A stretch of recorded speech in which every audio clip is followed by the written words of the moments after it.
ভক্তের চরণধুলি আপনার মস্তকে অঙ্গে মেখে দিবে আর কৃষ্ণ কথা কর্ণমূলে শুনায়া দিবে। সেই দিন ভক্তই আপনার বান্ধব। হ্যালো,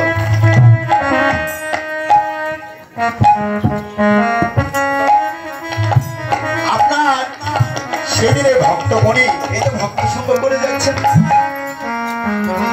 আপনাদের কাছে। কত জন্মে কুড়িয়ে পাওয়া কত জন্ম জন্মান্তে সবার কি সৌভাগ্য হয় বাবাকে তিলক করা, ভক্তের চরণ দিলে অংশ